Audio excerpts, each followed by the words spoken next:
Good morning, friends. Renee here with Domestic Machine Sewing. Today on our Janome HD 3000, our domestic machine I'm going to use today is we're going to do the Boronia bowler bag by Blue Cala Patterns.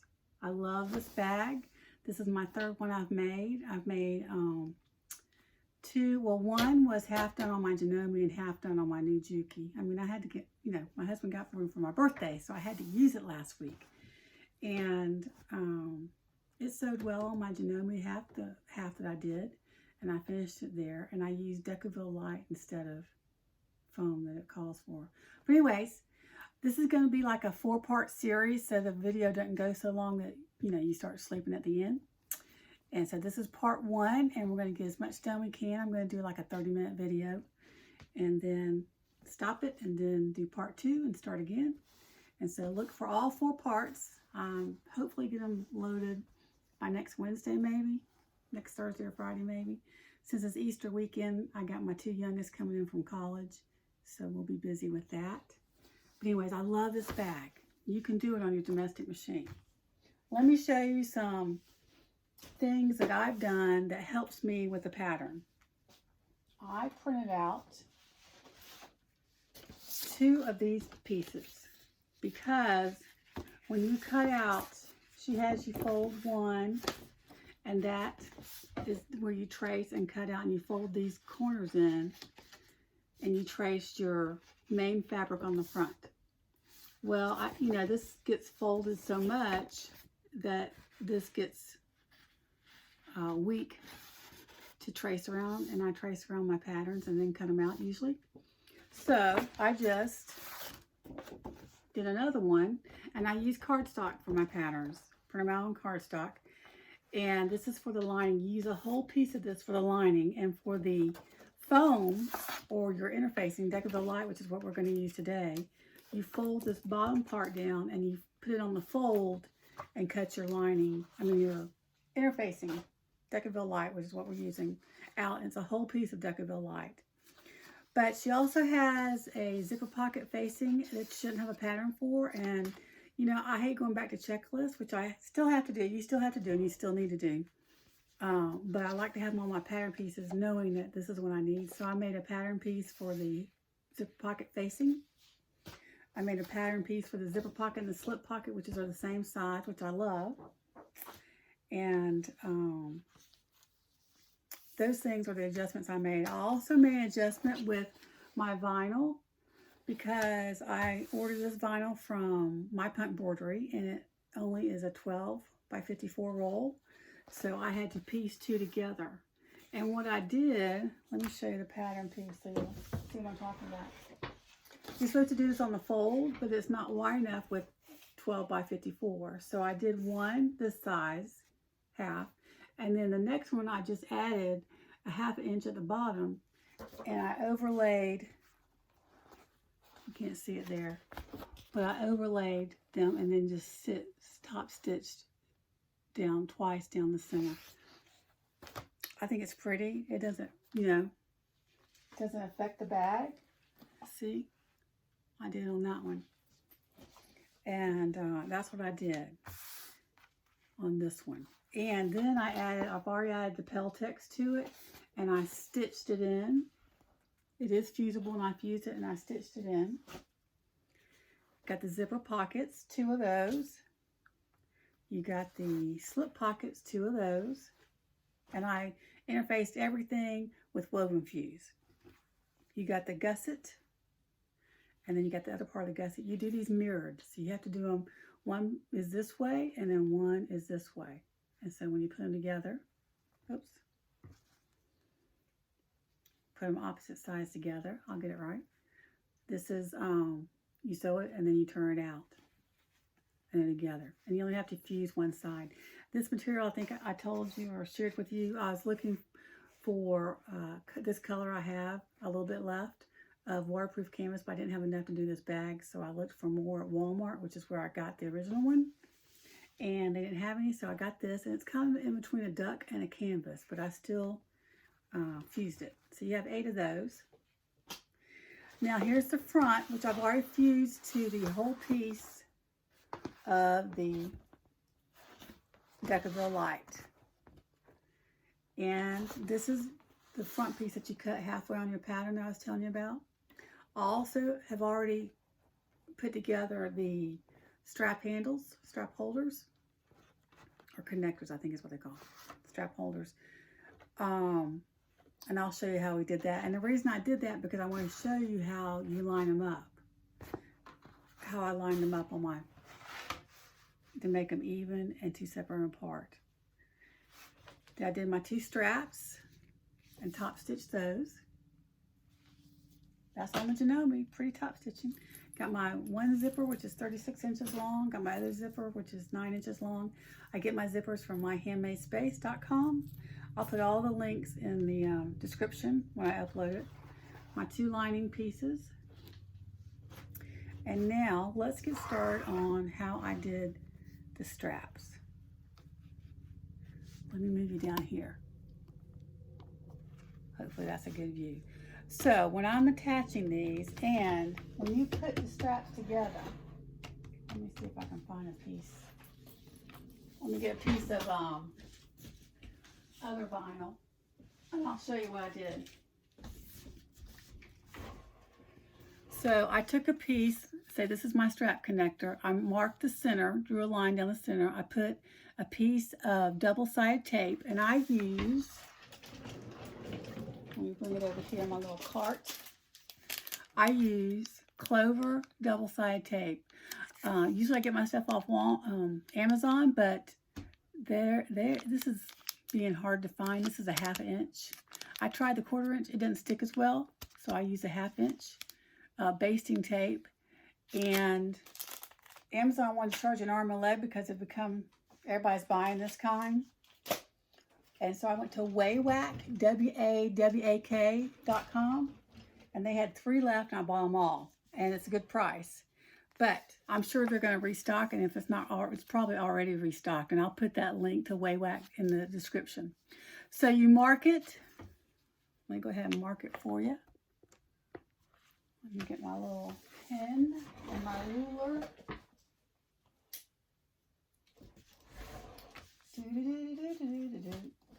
Where's my ruler? I mean, it's neon green. How can I lose my ruler? Sometimes you feel like all you do is look for stuff at my age. Did I put it down here? Because I brought it over to show you this. I was cutting before I came to you guys. Started videotaping. Oh, there it is. Okay, sorry about that. My life story. So what I do is I take my ruler, because it's 2 inches, and I just mark, this is 1 inch right here, and I mark down the center. This is a friction pin. It doesn't matter if it's going to erase anyway because it's on the back of the vinyl.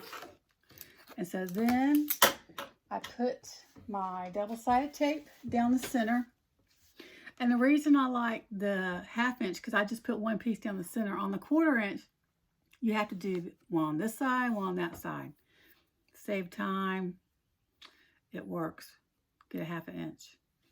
That way you don't use as much tape. And so you put it down the center the best you can. And cut. And you do the same thing for the straps. You mark the center, but you do an extra step with the straps.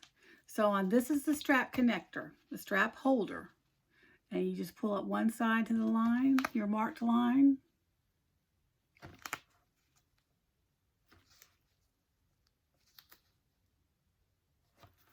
And then you turn it over and do the other side the same.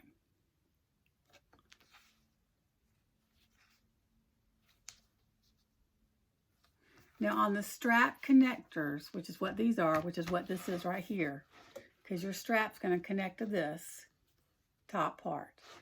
You don't fold it over again. You leave it flat like that.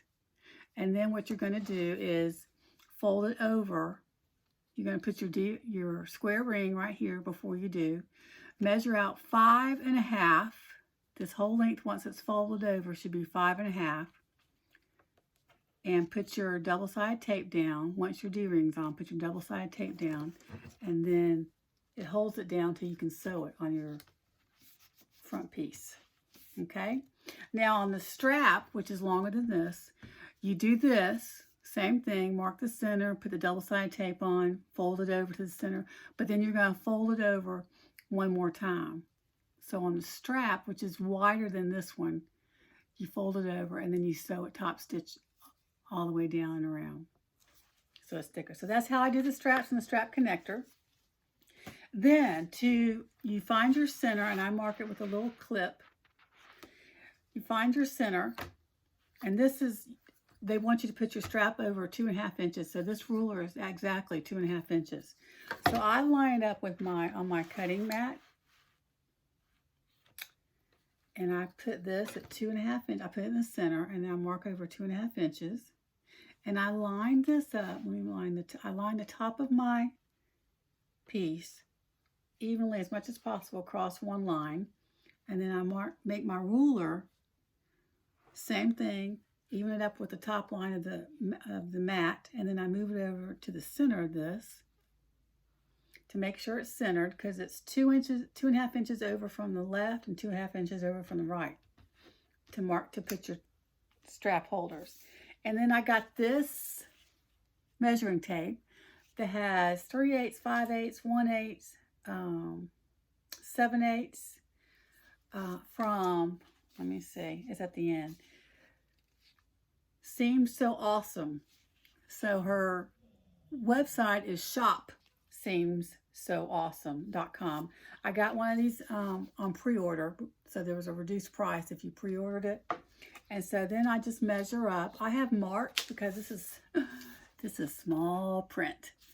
So there's my 0, and then I have this marked, which is 1 5/8, and then I just put it here on my ruler and mark it, and that's where you put the bottom of your strap. And so it ends up being straight, plus where she has you start out with that. So that's how I mark that. And let's get sewing. We're starting out with attaching our strap holders. I'm going to use a 4 stitch length. I'm going to use my Teflon foot.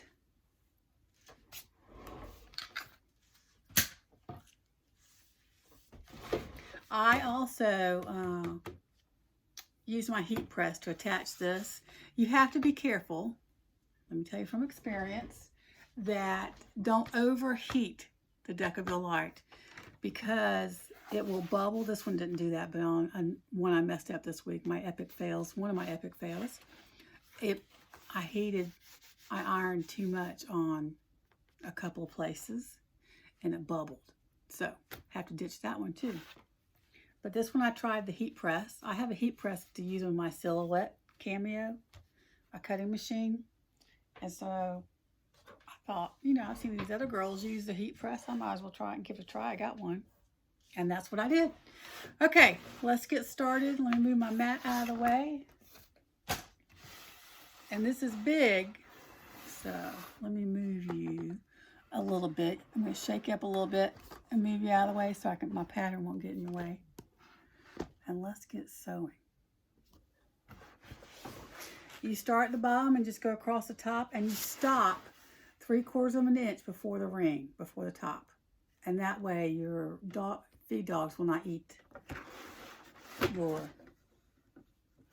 strap, and hopefully I don't have to put my walking foot on. I can do this with my Teflon foot. So you do 1/8 of an inch seam allowance, number 4. Let me move mine to number 4. And let's get sewing. Find my foot pedal.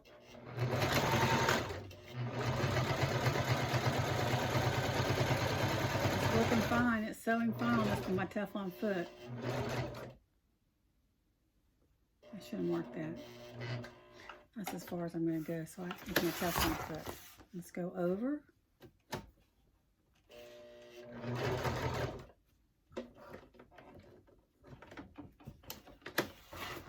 Turn around.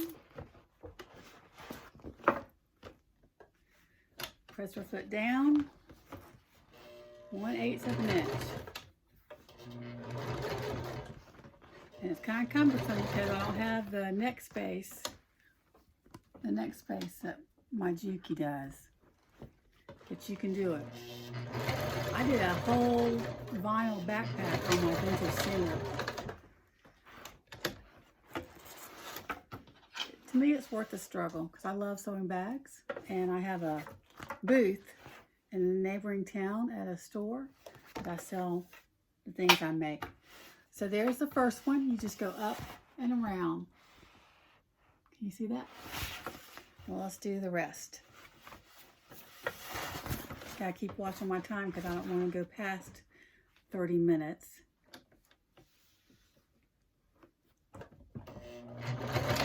Back stitch. Also on my machine, on my Janome, if I don't have enough thread pulled back, and you have to pull back a good bit, it'll come out of the needle every time. Now on my vintage singer, all you have to do is put the needle down and it won't come out. But this one, it doesn't matter if the needle's down or if it's up. It'll come out if you don't have enough thread. A longer piece of thread. You know, I should have measured this. Let me get my little ruler out. Sorry about that. Let me see how much we got here.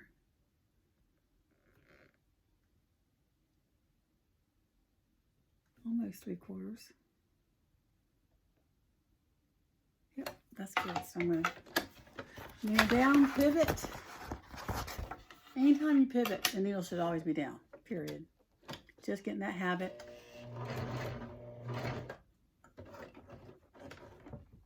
Needle down, pivot. Let me see.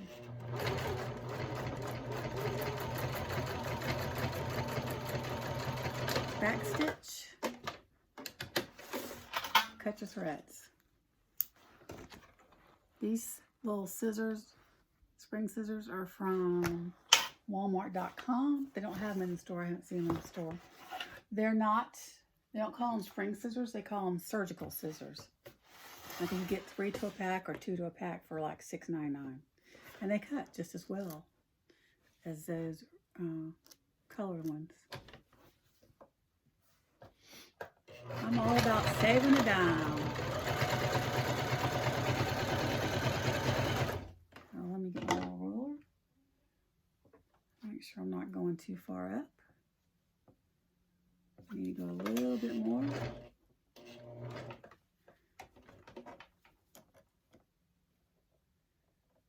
I think that's good. Then you kneel down, pivot. Go over. And if you have to walk your, by hand, your needle over to sew, because it goes so fast, and you want to make sure you land up right with starting on the side as you pivot, do that. I've seen the ladies with industrial machines have to walk their machine over.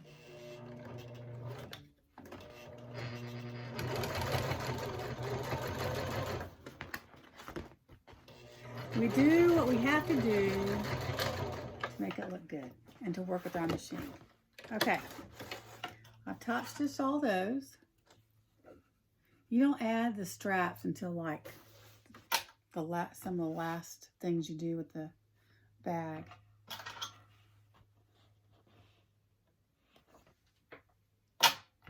Now last strap connector, and you always start from the bottom and just go over and down. So let me mark this so they're even. Right there. So I need to stop right there. Made a little indentation. So I'll sew across. I'm folding it over because it's big to make it fit in my neck.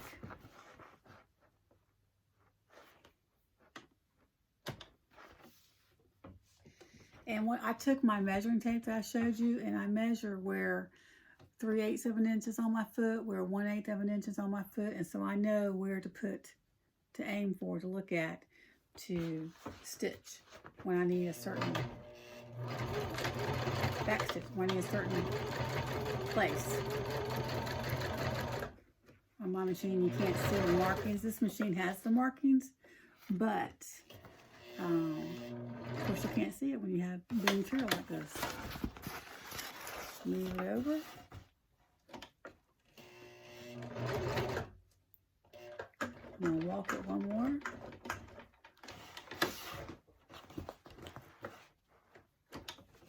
And last one. Always feels like that's not down. Oh, I think it's because of the D-ring.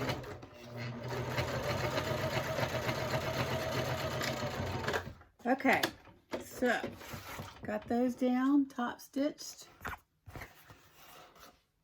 Cut your threads. I think I ran out of bobbin just in time. Well, that was perfect timing. Okay, so we top stitched all those to the front. And now we're going to add, let me move you over here. We're going to add this bottom piece to this. And I follow the pattern, I don't know why, but my interfacing never comes out equal. It's okay because it all comes out in the end. Works out in the end. So what I do is take my ruler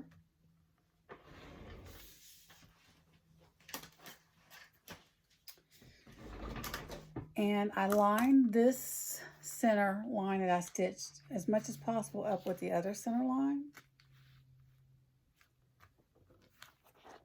Where I stitched. See that center line that I marked here? And try and line it up as much as possible there. And over here. And I've only got no hangover here. So I've got hangover here. But that's okay. We can trim it later. So that looks good. Now I want to make sure that this is even with this and it's not crooked. So I take my ruler and I measure from the top of the vinyl to the top of the ruler and make sure it's all about the same.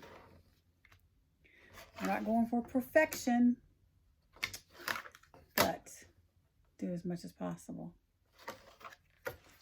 That one's a little off. Let me see how much, if this one's off.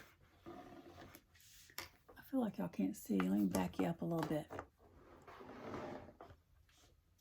Is that better? So now I'm going to measure this. Oh, I think I turned out pretty good. Yep, I did. Yep, or did I? Yep, I did. I know I seem muttering to myself while I'm talking to myself about, did I do it good? Did I do it not good? You have to talk to yourself to get it taken care of sometimes. So I'm going to put double-sided tape on the back end of my vinyl on each side to hold it in place, to help hold it in place. And looking for my scissors.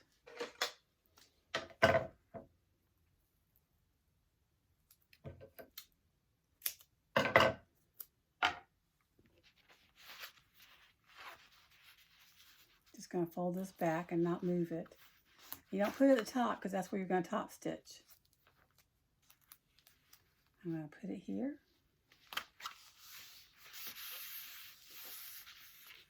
And then pull it off. Make sure I haven't moved it. If I have, move it back a little bit. Same here. And press it down. Now I'm going to do the same thing on the opposite side. I am loving these colors together. Man alive. I originally bought this vinyl because my daughter and I saw a backpack that Starbucks was advertising their coffee with, and I thought it was this color, but it's more of a flesh color. And so I bought a pattern like it, and before this vinyl came in, and made it with a black and red all vinyl. And I just didn't like that pattern. I mean, it turned out fine, but it was such a struggle. I sewed it on my vintage sewing machine, my vintage Singer. And I struggled with understanding the pattern. And there were some steps that I thought could have been improved to make the pattern easier to read. And there is one pattern maker. She must think like I do, because I struggle with reading patterns. But there's one pattern maker, SpencerOgg.com. Her patterns are so well written, and I guess we think the same way, because the way she writes them, I don't have a problem reading her patterns. So if you struggle like I do and you want some easier patterns, and she makes, I think almost all her patterns domestic machine friendly. Go to SpencerOgg.com. Her name's Diane, and I think she just put out a new bag. A new pattern today. I got an email. Okay, so now we're going to top stitch all the way around here, and just take your time, because these curves are tricky. And I'm still going to use a 4 stitch length on my machine. So let me move over, move you guys over, and let's get going. This is nerve-wracking to me. I get so nervous doing this, because I'm not... I need lots more practice, even though I've had a lot of practice. I need lots more practice on these curves. Back stitch. Oh, I forgot. I need more bobbin thread. I think I'm just going to use what's in there, white, because you're not going to see it. But let me get it started.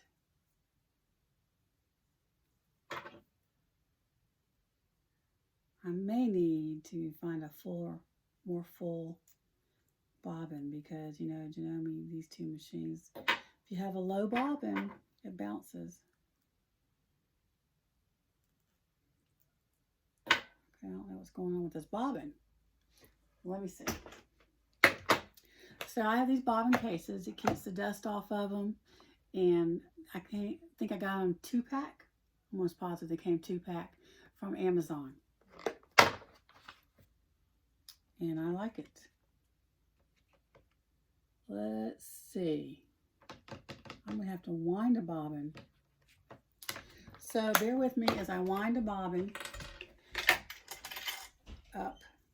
This is when you need music to keep y'all entertained until after the bobbin thread is wound. But it's one of those sewing things you just have to do. I should have checked this. I thought I had plenty. But I started this yesterday and filmed the whole video, and the lighting was terrible. And I had my ceiling fan on because it got warm, and you could see the shadow of the ceiling fan. Round and round she went. So I deleted it. We're starting again. And remind me, I got to keep this under 30 minutes. What are we at? We're at 28. Oh, so we may stop here and pick up. I keep doing that. We're winding the bobbin. I keep threading my machine instead of going to the bobbin winder. This table shakes. We got this table off Amazon. Not Amazon. I get everything from Amazon. You know, I saw a meme that said, I live on coffee, Amazon. What was the other one? Oh, I live on coffee, dry shampoo, and Amazon. And that's pretty much my life. So let me wind this.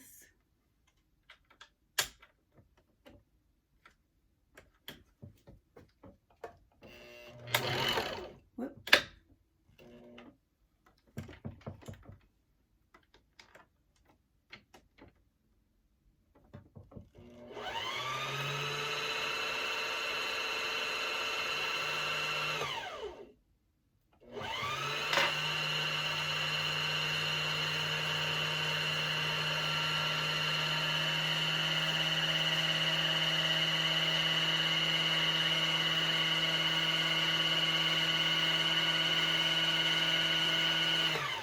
Okay, that's how I'm going to wind it. So we keep going. So we may go over a little bit over 30 minutes today, just so you can see me do at least do one side top stitching and see my struggle. And just because someone sews fast doesn't mean it's always I mean, they're an expert sewer. You know, I need to sew. I like sewing fast, but that's when I make a lot of mistakes if I sew too fast. So if you sew slow and that's better than what you're comfortable at, that's perfect. There's not a perfect sewer. There's not. And we can all learn from each other because I've learned so much from others. And I've been sewing since I've been in middle school. And we called it middle school back then. Okay, let's get this rolling here. Needle down, presser foot down, and back stitch. And here we come to a curve, and I'm going to walk it as I turn.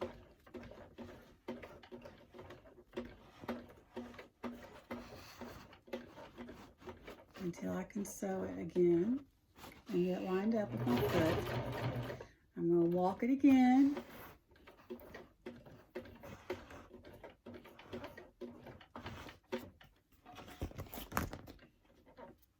My pattern's getting stuck here.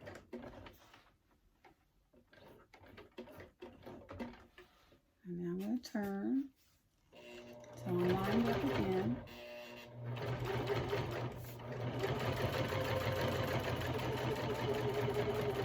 It's pretty thick going over the strap, so just take your time. If you have to use your hump jumper, use your hump jumper. Okay, we come to another curve.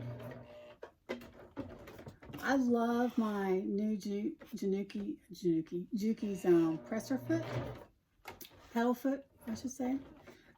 You have so much more control. It's a wider foot, and I don't know, I just can do better control with that foot. Slowing the machine down, which I have trouble doing with my Janome, as y'all are seeing. Walking it again around the curve, because this is showing, so you want it to look nice. And then finish off. Back stitch, needle up, presser foot up, and trim your threads. When I do my embroidery, I like using these because they can cut close to the thread when you're after you've embroidered, because you've got to cut pretty close to whatever you've monogrammed or embroidered. Okie dokie. Let's see here. There's my top stitch. It's pretty. So on the next video, I'm going to go ahead off video and do the other side. Since you've seen one side, you don't need to see the other. And we'll start back with our Boronia bowler bag, part 2. So stay tuned. Hope you enjoyed this video. Hope it was helpful to you. Go get the pattern. You can do it on your domestic machine. If you like this video, give me a thumbs up. And subscribe. I'd love for you to subscribe. And if you click that bell, you'll be notified when part 2 comes up. Have a great day.